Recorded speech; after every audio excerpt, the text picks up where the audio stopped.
parler maintenant d'une autre classe d'actifs très intéressante parce que vous le savez, il faut diversifier. C'est les actifs tangibles avec mon nouvel invité. Bonjour, il s'agit de Hugo Gomez de chez Art AM. Bonjour, bienvenue. Bonjour Karine, merci de me recevoir. Alors, on va parler justement de ces fameux actifs tangibles. C'est une autre manière d'investir. Rapidement, est-ce qu'on peut parler de Art AM ? Oui, bien sûr. Alors, moi, ce que je vous propose même, c'est qu'on parle de belles choses et d'excellence. Donc, concrètement, si vous n'êtes pas un collectionneur de longue date, avec un réseau, une collection déjà bien établie, ainsi qu'un énorme budget, c'est très compliqué d'investir sur le marché de la collection. Donc, les problématiques sont souvent les mêmes, hein. Manque de temps, manque de capitaux, manque de liquidité pour les investisseurs. Et donc, du coup, aujourd'hui, il faut savoir casser les barrières à l'entrée du marché de la collection. Donc, nous, notre mission, c'est de rendre accessible l'inaccessible à nos investisseurs, de leur permettre de bénéficier de la performance du marché de la collection, qui historiquement s'élève à 10% par an. Et ça, les grandes fortunes l'ont bien compris, puisque 20% de leur patrimoine est aujourd'hui investi en actifs tangibles. Et donc, du coup, on a constitué une équipe d'experts en interne, avec plus de 30 ans d'expérience, pour pouvoir justement adresser l'automobile d'exception, l'horlogerie, le vin et les spiritueux. Et on est aujourd'hui la première solution d'investissement, Art Asset Management, à proposer d'investir de manière diversifiée sur ces marchés-là d'excellence et de belles choses. Alors, premier, ça veut dire qu'on a forcément un beau storytelling, une belle histoire à raconter. C'était quoi le point de départ ? Alors, le plan de départ, c'est déjà 4 associés qui sont passionnés par la collection. Certains viennent de mondes divers et variés, certains de la maison de vente, d'autres du design, certains du luxe. Pour ma part, je viens de la banque d'investissement et de la gestion de fortune. Et donc, du coup, notre association s'est vraiment présentée comme une évidence. Par la suite, il a fallu réunir une équipe d'experts. Ça nous a pris du temps, mais ça nous a permis d'avoir des gens qui sont capables de négocier, de sourcer et d'acheter et de revendre des deals dans les meilleures conditions. Et donc aujourd'hui, ça nous permet d'avoir accès à des allocations dans des grands domaines, des allocations dans des distilleries historiques, de pouvoir accéder à des collections off-market et donc de bénéficier d'opportunités où finalement chaque actif qu'on achète, on va le payer 30 à 45% en dessous de sa valeur de marché.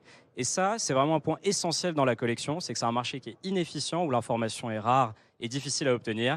Et donc, avec ces facultés-là, on arrive à générer aujourd'hui pas mal de performances. Alors, on va aller sur le profil de vos investisseurs, de vos clients en quelque sorte. Alors, j'ai entendu le mot grande famille.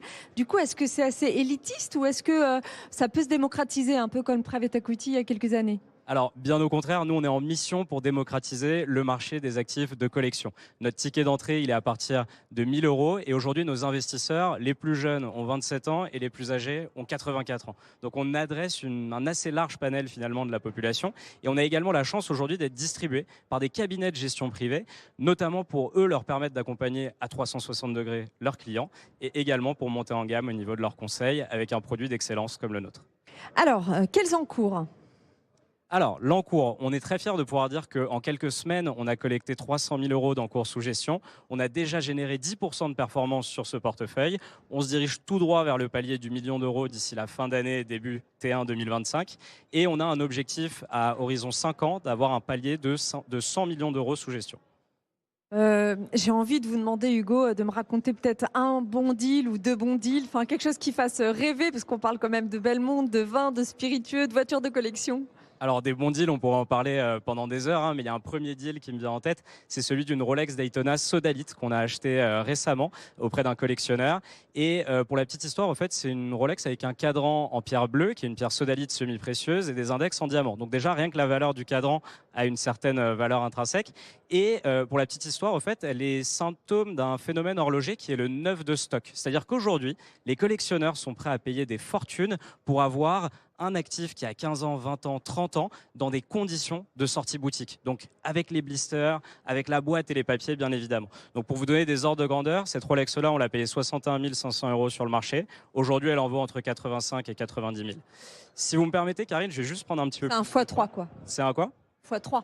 Ouais, c'est un... On peut parler de rentabilité, de perf, ou c'est compliqué en fait selon la classe, un peu la thématique? De parler de performance sur la Ouais. classe des actifs alternatifs. Si, on peut complètement en parler, hein. Historiquement, les actifs alternatifs, ça fait entre 10 et 15% de performance. C'est les chiffres du KFL2 hein, qui sont aujourd'hui l'indice boursier finalement de la collection.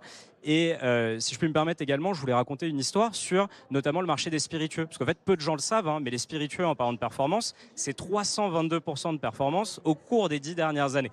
Donc aujourd'hui, nous, on a pris une position sur Black Todd The Last Consignment, qui correspond aux rations de rhum qui étaient offertes par la Royal Navy aux marins, et ça a été fait pendant plus de 3 siècles. Et à un moment donné, la Royal Navy a décidé que alcool et marine ne feraient plus bon ménage. Et donc, pendant 40 ans, les stocks ont été mis de côté. Et au jour d'anniversaire de cette date-là, le 31 juillet 2010, ils ont été mis en bouteille et commercialisés. Et ça, par exemple, c'est des actifs qui sont rares, difficiles à obtenir et qui vont prendre de la valeur sur la durée. On a l'impression aussi qu'on fait partie d'un univers avec ces actifs-là, donc univers forcément dit événement. À quel événement vous participez du coup ? Alors justement, les événements, c'est vrai que c'est une part centrale du marché de la collection.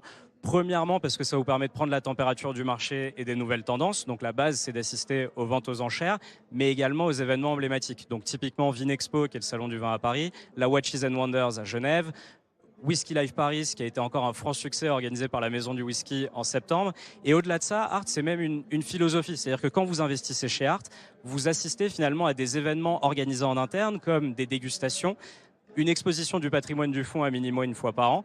Et j'ai même envie de dire, nous, notre mission au-delà de la performance, c'est de perpétuer et de démocratiser l'artisanat des magnifiques marchés dans lesquels on investit pour nos investisseurs. Il y a presque quelque chose d'éthique, de culturel, de philosophique. Alors bien sûr, aujourd'hui l'artisanat, surtout en France, le vin et même les montres par le passé, c'est quelque chose qui est extrêmement représentatif dans notre société. Et encore une fois, rénover l'ancien, c'est toujours ce qui permet de profiter du futur.